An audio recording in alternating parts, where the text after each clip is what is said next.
अगर इस डेट के होटल में सीसीटीवी फुटेज चेक करेंगे तो आपको सब सच पता चल जाएगा। अगर इतना काफी नहीं है तो मॉल रोड के पास कैफे है, उसकी सीसीटीवी फुटेज चेक करिए। आपको पता चल जाएगा वो बैग असल में किसका है। सोनालिका उठाएगी प्रार्थना पर हाथ। प्रार्थना लड़ेगी अपने सुहाग शिवांश के लिए, देगी मुंह तोड़ जवाब। जी हाँ दोस्तों, कुमकुम भाग्य का आने वाला ट्विस्ट होने वाला है बेहद धमाकेदार। और जहां आप देख रहे हैं कि फाइनली यहां पर अब शिवांश को ये एहसास हो रहा है कि वो प्रार्थना के बगैर रह ही नहीं सकता है।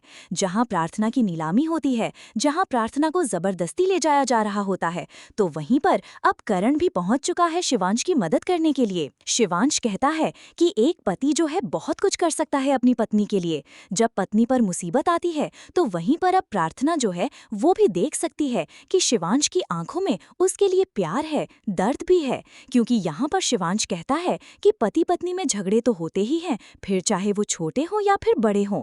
इसका मतलब ये नहीं है कि तुम घर छोड़कर आ जाओ। जहाँ प्रार्थना कहती है, अच्छा आप कुछ भी कहते रहो और मैं सहती रहूं। अगर आपको लगता है आपने गलत किया है तो आप मुझसे आराम से माफी मांग लीजिए ना, मुंह बनाने की क्या जरूरत है इसमें। जहां शिवांश फाइनली माफी मांग लेता है, लेकिन वहीं दूसरी तरफ हम आपको बता दें कि ये सारा किया धरा जो है वो शिवांश की बुआ माँ का है। उन्होंने प्रार्थना को जानबूझकर बहुत ही बुरा भला कहा और नाम शिवांश पे डाल दिया। तो वहीं प्रार्थना करती भी तो क्या करती, वो घर छोड़कर चली गई, जिसके बाद ही ये सारी मुसीबत आई।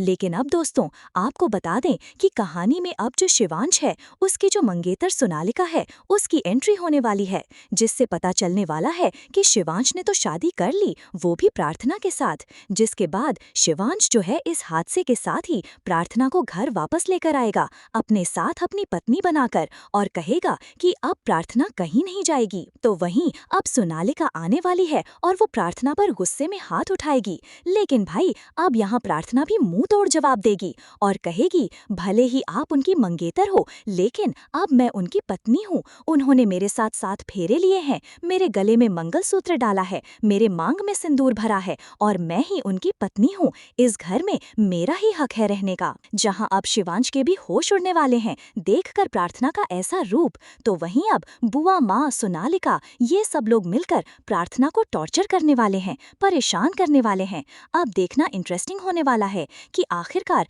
क्या यहाँ पर थक हार के प्रार्थना फिर से घर छोड़कर जाएगी या फिर इस बार वो लड़ेगी अपने प्यार, अपने पति शिवांश के लिए। वेल दोस्तों, हमें कमेंट करें, शेयर करें, आप भी कितने एक्साइटेड हैं आने वाले धमाकेदार ट्विस्ट देखने के लिए। क्या आप चाहते हैं कि यहाँ पर प्रार्थना आप शिवांश का साथ ना छोड़े और दोनों की केमिस्ट्री ऐसी बनी रहे? तो हमें कमेंट्स करें।